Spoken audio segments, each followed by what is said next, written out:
Salut à tous et bienvenue sur ma chaîne. Aujourd'hui, présentation d'un nouveau jeu, Warhammer Underworld Nightfall. C'est un jeu que j'attendais depuis quelques temps et je l'ai enfin reçu parce que il était difficile à avoir. Beaucoup de magasins l'ont en rupture de stock et j'ai enfin réussi à l'avoir. Donc c'est un jeu de figurines compétitif ultime. Bon. Donc c'est vrai que c'est un jeu très compétitif, ultime peut-être pas, je sais pas, bon bref. Donc c'est vraiment un très bon jeu. Ce jeu, j'ai pu le découvrir donc, dans un festival, donc le festival des jeux qui s'est passé le 12 et 13 janvier 2019 à Rouen, où j'ai passé une journée là-bas vraiment superbe. Et donc moi je suis allé le samedi, et puis le samedi ils organisaient donc un tournoi de Warhammer Nightfall.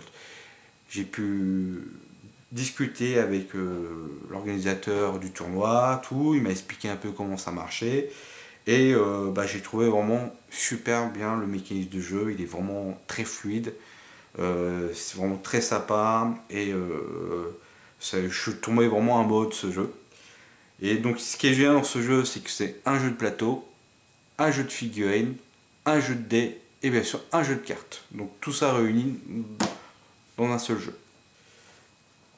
Donc c'est un jeu à partir de 12 ans et plus, pour des durées de partie de 30 minutes, à partir de 2 joueurs. Alors pourquoi je dis à partir de 2 joueurs? Parce que tout simplement que dans le livre de règles, il y a un mode pour jouer à 3 joueurs ou à 4 joueurs. Donc c'est vraiment super, ils ont vraiment tout pensé.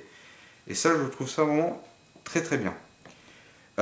Donc dedans, dans le contenu, il y a bien sûr 10 figurines, 10 cartes de combattants, un livre de règles, un livre d'initiation, 2 plateaux double face, 96 cartes d'amélioration de subterfuge et d'objectifs, 126 pions et 11 dés Warhammer Underworld.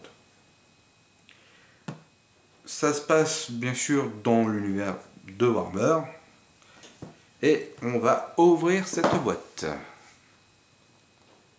Attention. Donc bien sûr, très belle boîte avec du bon matériel dedans. Alors d'abord, qu'est-ce qu'on peut trouver? Alors, on va mettre ça sur le côté. Voilà. Donc on va ouvrir tout ça.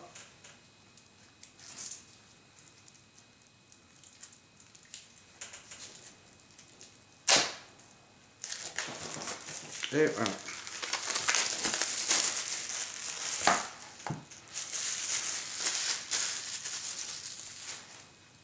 Alors, en premier, on peut trouver donc un premier plateau de jeu.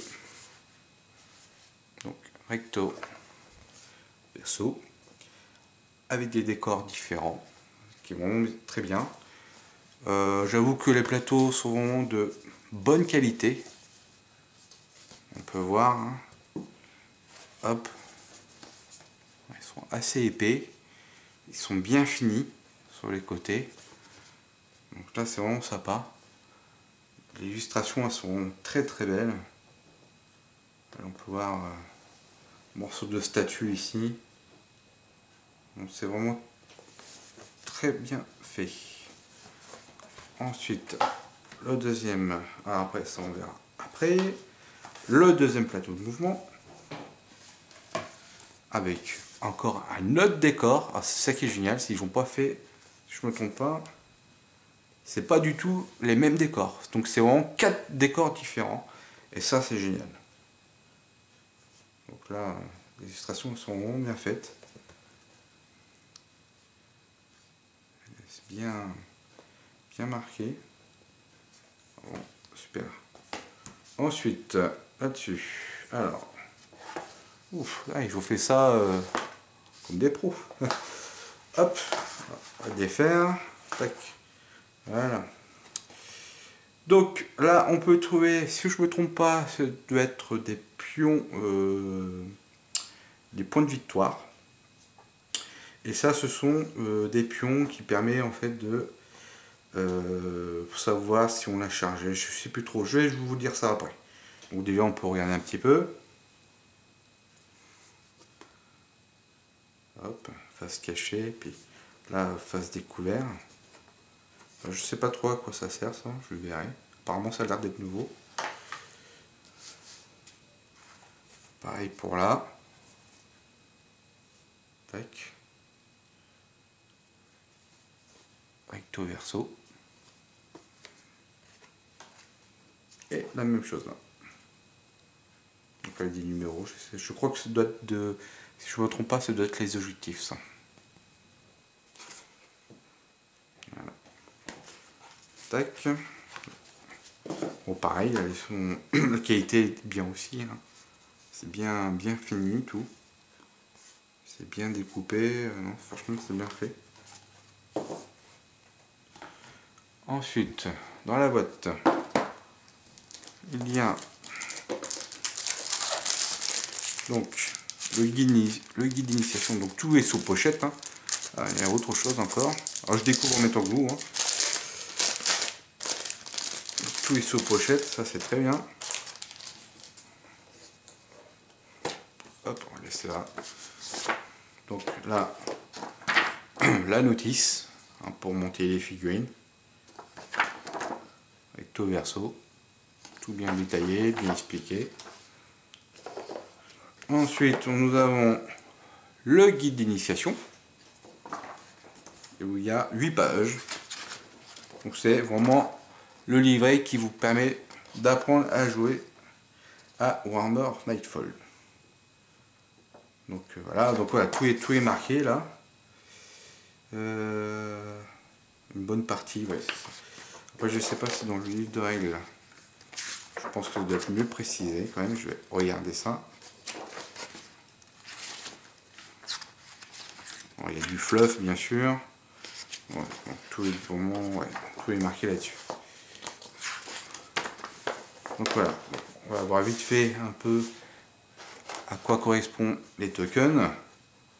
Donc ça, ceci, ce sont des points de gloire, donc utilisés ou à utiliser. Donc inutilisés, donc ça c'est inutilisé, et là c'est utilisé. Donc apparemment on peut les utiliser. On va voir ça. Ensuite, ça, ce sont des pions de mouvement et des pions de mouvement. Et là, ce sont des pions de charge. Là, ce sont des pions de garde, des pions de blessure. Et ceux-ci, ce sont des pions d'objectif. Voilà, donc ils sont bien numérotés, hein, 5, 8, 7, 6. Donc voilà. Donc c'est ça, ce sont des pions d'objectif. Après, je sais qu'il y a autre chose encore là-dessus. Donc là, on a la même. Ah oui, il y a ça aussi. Donc ça, ce sont donc les pions d'activation. Voilà. Et ici, nous avons donc là la même chose, mais par contre ça, c'est donc le pion de déviation. Donc voilà. Ça c'est voilà, c'est le pion de déviation. Donc c'est à voir ça plus tard dans les règles. Donc là, c'est le guide d'initiation, très bien expliqué, tout en couleur, qui montre vraiment tout pour apprendre déjà à jouer. Donc franchement, sincèrement, si vous ne connaissez pas ce jeu et que vous vous lancez là-dessus, je vous conseille vraiment de faire celui-ci en premier. Pour ensuite vous lancer dans des parties avec les règles rajoutées.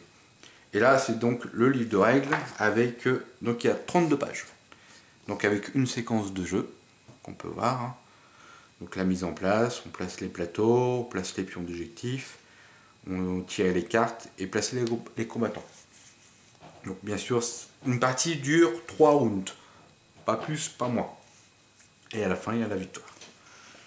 Donc le but, bien sûr, de cette partie, c'est donc d'accomplir des quêtes. Et ces quêtes permettent en fait de gagner des points de gloire. Et celui qui a plus de points de gloire à la fin du round 3, est bien sûr à gagner. Donc au début du livre de règles, il y a du fluff qui raconte en fait l'histoire de la cité miroir, la crypte de la Nixou, voilà, donc ça c'est sympa. Un petit peu de pub bien sûr, hein, Faut pas oublier, c'est du Games Workshop. Et ensuite, on attaque tout de suite sur les règles. Donc pareil, tout en couleur, vraiment bien expliqué. Donc hâte de faire mes premières parties. Bien sûr, les figurines, je vais les monter et les peindre. Ah voilà, donc ça, voilà, ce sont les règles alternatives. Donc on peut jouer à plusieurs types de parties. Donc partie multijoueur, voilà. On peut jouer à 4, comme ça ou comme ça. Donc c'est vraiment super, il y a vraiment une grande possibilité de jeu. Et ça c'est vraiment super. Et bien sûr on peut jouer, comme je vous ai dit tout à l'heure, donc à 4 joueurs ou bien sûr à 3 joueurs. On peut jouer à 3 joueurs. Il y a les règles pour jouer à 3 joueurs. Et ça c'est vraiment super.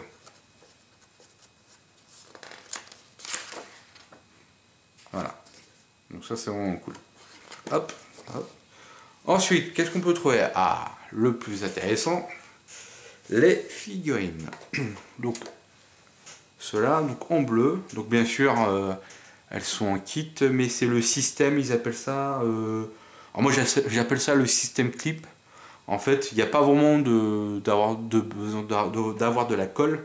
Il faut juste les clipser. Mais bon, moi personnellement, je vous conseille quand même de mettre quelques points de colle quand même, par sécurité. Surtout si derrière vous voulez les peindre. Moi je prévois de les peindre tout, donc voilà. Donc ça ce sont... je connais pas trop vraiment le nouveau univers de Warhammer, je suis plus sur l'ancien moi. Mais si je me trompe pas, ça doit être les Stormcast, je crois, les mages en fait, les mages Stormcast. Si je me trompe pas. Voilà. Donc ça s'appelle voilà, les briseurs de malédiction, les Stormseer. Donc il y a 3 figurines. Donc bien sûr super bien détaillé. La sculpture est vraiment très très belle. Je vais essayer de me rapprocher pour que vous voyez mieux. Voilà.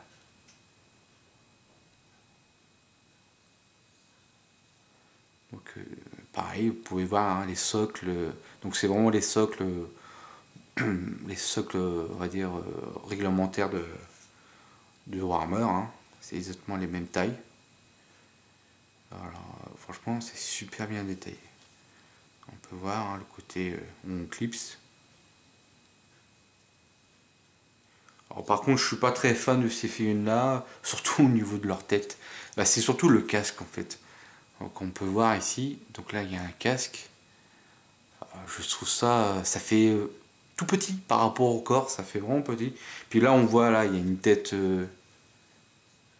nue. Petite mise au point, si j'y arrive. Voilà. Alors quand on voit la tête, est-ce que tu y arrives? Vas-y. Voilà. Tac. Quand on voit la taille de la tête et la taille du casque, je me demande comment il fait pour mettre ses cheveux, parce que je sais pas, c'est un peu bizarre. Donc ça, c'est vraiment, je suis vraiment pas fan du tout au niveau du casque. De toute façon, je prévois de mettre d'autres têtes, hein, parce que ceux-là sont vraiment pas terribles, quoi. Donc après, on peut faire ce qu'on veut, hein, de toute façon. Il n'y a pas de souci de ce côté-là. Donc je prévois de mettre d'autres têtes parce que c'est avec leur casque que ça fait vraiment bizarre. Puis je suis pas le seul. Hein. J'ai vu sur internet beaucoup de gens critiquent. C'est vrai que sur ces tailles, sur ce type de tête, ça fait vraiment bizarre. Quoi. Donc voilà. Donc cela. Et ensuite, nous avons les morts-vivants qui sont ici. Donc d'une autre couleur, bien sûr. Donc ils s'appellent les épines de la Reine des Ronces. Alors ceux-là, je suis super fan. Quand j'étais parti voir le festival à Rouen, il y avait une personne qui les jouait et elles étaient toutes peintes. Et c'était vraiment magnifique. Quoi. Ça donnait un rendu sur le jeu, c'était super. Donc là, on peut trouver donc le corps de la Reine des Épines qui était ici, avec sa tête qui est ici. Donc là, on peut voir sa cape.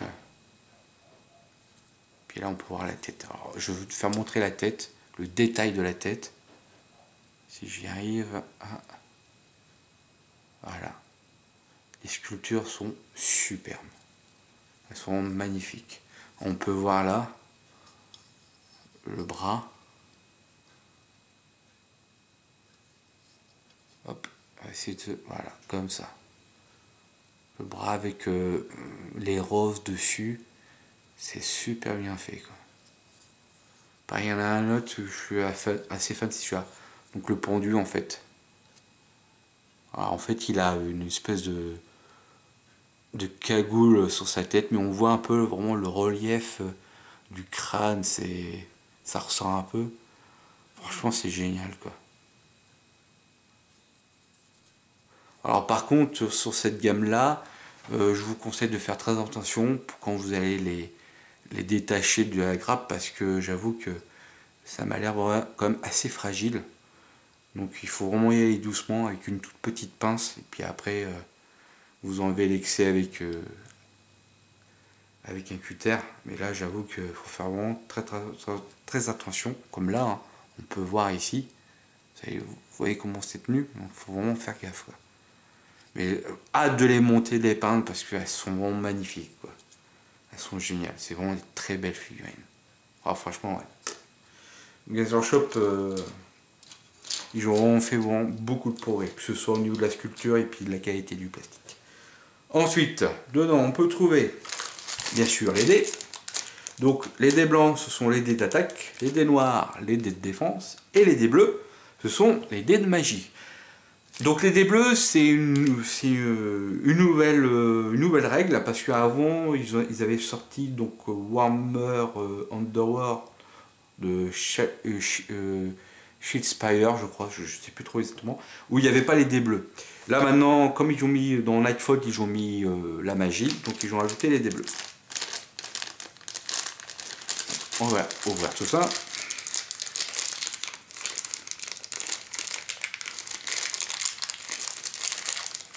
Voilà.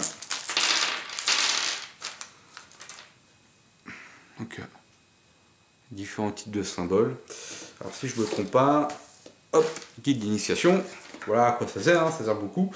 Donc pour tout ce qui est des magiques, donc là les éclairs, ça représente les symboles de magie, canalisation. Le petit tourbillon là représente le symbole de magie, focalisation. J'ai l'impression d'entendre Warhammer jeu de rôle. Et ici, un autre, voilà, qui est la réussite critique. Ensuite, pour le dé noir, donc ce sont les dés de défense.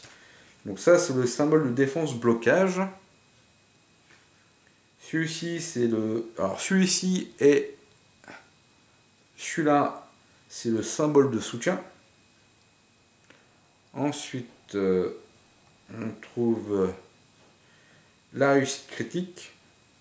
Et la dernière, la flèche, qui est le symbole de défense esquive. Et le dernier dé, donc les épées qui représentent le symbole d'attaque fureur. Le symbole d'attaque rupture. Ici et ici, c'est le symbole de soutien, donc exactement la même chose que le dé noir. Et bien sûr, pour finir, ici la réussite critique. Donc là, donc il y a bien sûr donc 1, 2, 3, 4. Attends, attendez, je dis des bêtises moi.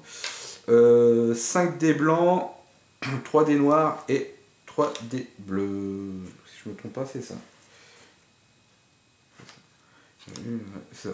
Voilà, donc 5 dés blancs, 3 dés noirs et 3 dés bleus. Ensuite, on continue. Donc ils vont bien sûr, dedans on peut retrouver des pochettes avec des zips, donc ça c'est très bien pour mettre nos cartes, nos pions, les dés. Donc là il y a 1, 2, 3, 4, 5 pochettes, donc c'est bon avec. On peut trouver ça dedans. Ensuite on peut trouver différents types de paquets de cartes. Donc celui-ci c'est pour les Stormseer, donc c'est-à-dire les humains en armure. Donc on va l'ouvrir. Donc pareil, donc là ce deck est prévu, il est déjà conçu pour jouer. Donc vous avez juste à le déballer comme moi, comme je fais, et vous pouvez le jouer. Donc vous pouvez marquer, c'est bien marqué, hein, donc ouvrez ce paquet dès votre première partie. Il contient des cartes de combattants, une pile d'objectifs, une pile de pouvoir pour les briseurs, de malédiction, Stormseer. Donc, voilà. Donc là, on peut trouver déjà les 3 personnages. Le premier, Amis Dawnguard. Je vous ferai une autre vidéo pour les explications des règles. Ou après, si j'ai pas le temps, vous pouvez aller voir d'autres youtubeurs qui expliquent mieux que moi au niveau des règles, donc il n'y a pas de souci. Je mettrai une petite annonce sur la vidéo ou en dessous de la vidéo en description. Vous pouvez aller directement les voir pour découvrir leurs vidéos. Donc voilà. Donc bien sûr, le côté normal et le côté, donc si je me trompe pas, c'est d'être la face exaltée. Si je me trompe pas, je crois que c'est d'être ça. Donc en fait, ils deviennent plus puissants. En fait, ils doivent avoir des conditions pour devenir exaltés. Donc par exemple, ce combattant réussit à lancer un sort. Dès que je réussis à lancer un sort, tac, je peux le retourner. Donc là, on peut voir, donc ça c'est les nouveaux symboles qui sont donc c'est un mage en fait de niveau 1. Donc, je suis ici. Ensuite, il y a Ratus l'ensorcelé, donc pareil, qui est aussi un mage de niveau 1. Et le chef de la bande. Donc comment on peut savoir que c'est le chef? Tout simplement la petite couronne qui est à côté de son nom. Donc voilà, et donc lui c'est bien sûr un mage de niveau 2. Hop. Après, il y a différentes cartes. Alors ça, ce sont les cartes d'objectifs. Hein. Objectifs, les cartes de quête que vous devez accomplir pendant la partie. Donc face dorée. Avec bien sûr un petit nom un petit texte d'ambiance avec les règles. Alors bien sûr c'est bien précisé, hein, par exemple on peut voir le petit symbole là, c'est pour donc c'est marquer ceci à la 3e phase de fin si tous vos combattants survivants amis sont sur le territoire de votre adversaire. Donc si c'est ça, on peut gagner 2 points de gloire. Par contre, en mode 3 et 4 joueurs, c'est précisé ici. Voilà, le petit symbole, je m'en rapproche. Voilà, je ne sais pas si vous voyez. 3 et 4, et là c'est marqué sur l'un des territoires ennemis. Donc ils auront pensé à tout, pour jouer en mode 2 joueurs, 3 joueurs, 4 joueurs. Et ça c'est vraiment super. Et ça, on sent le travail de fait. Donc là, après bien sûr, tenir l'objectif A, et puis on marque des points de gloire. Quoi. Hop, voilà. Donc ça, ce sont les cartes de quête. Ceci, ce sont donc les cartes de pouvoir. Ah, voilà, ils appellent ça cartes de pouvoir en fait. Donc hein, ça peut être des améliorations, ça peut être des subterfuges. Donc c'est vraiment super. Quoi. Voilà, confusion. Il y a du choix, franchement il y a du choix pour jouer. Beaucoup de cartes.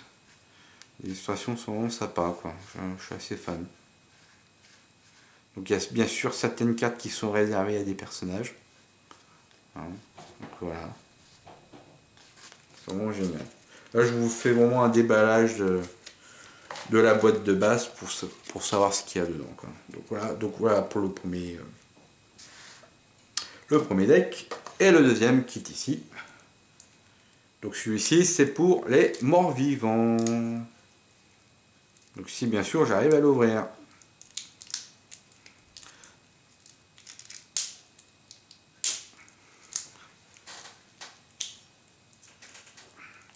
C'est pas évident.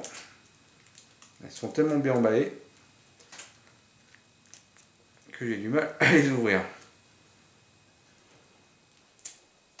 Voilà. Ouf, réussi. Un peu de mal, mais ça, c'est fait. Hop. Donc là, c'est exactement la même chose pour le côté mort-vivant. Donc avec ils expliquent la même chose. Les personnages, donc là il y en a un peu plus. On peut voir la reine des ronces, donc ça c'est bien sûr la chef, on peut voir hein, la petite couronne, hein, c'est la chef de la bande. Donc voilà.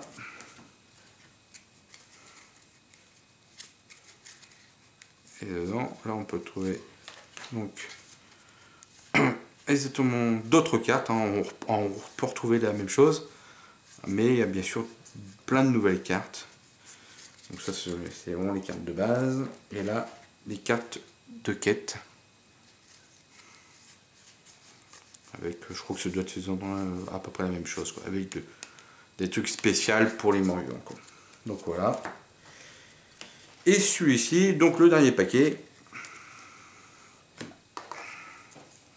Donc tout simplement que bah, c'est exactement la même chose que dans les... Alors celui-là je l'ouvre pas parce que je galère pour les ouvrir. Mais de toute façon, ils disent bien, voilà, n'ouvrez ce paquet qu'après avoir joué quelques parties. Il contient diverses cartes d'objectifs et d'autres cartes de pouvoir, vous permettant de constituer de nouvelles piles pour chaque bande. Donc voilà. Donc dedans, dans ce deck-là, il y a donc des nouvelles cartes d'amélioration ou de subterfuge, pardon, et des cartes de quête. Mais ça, c'est vraiment quand vous aurez joué déjà plusieurs parties avant d'entamer avant d'ouvrir ce paquet. Donc là je l'ouvre pas parce que je galère vraiment, mais on retrouve, voilà, on va retrouver des cartes pour les compétences, des cartes pour les quêtes, voilà. Donc ça, là-dedans il y a donc les pochettes comme je vous l'ai dit, et bien sûr à la fin, bah, un petit coup de pub, hein, si on veut après jouer à Warhammer Age of Sigmar. Bref, je passe. Donc voilà, donc après la boîte, c'est bon. Très bien fait, bien rangé. Donc après il y a quoi mettre toutes nos figurines dedans. Donc c'était donc le déballage de Warhammer Underworld Nightfall. Si vous aimez vraiment le jeu compétitif, moi je vous conseille. C'est en même temps dans l'univers de Warhammer. Il y a bien sûr d'autres factions, d'autres bandes qu'on peut acheter à part en extension. Mais voilà, si vraiment vous recherchez un jeu où il y a un jeu de plateau, un jeu de cartes, des dés et des figurines, voilà, moi je vous conseille vraiment ce type de jeu là, il est bon, super. Bien sûr on peut jouer donc par minimum 2 joueurs, mais jusqu'à 3 voire même 4 joueurs. De toute façon il y a les règles qui sont marquées dans la notice, tout est bien indiqué, donc de ce côté là il n'y a vraiment pas de souci. Donc voilà, je vous remercie tous de m'avoir suivi. Et puis je vous dis à la prochaine. Salut à tous.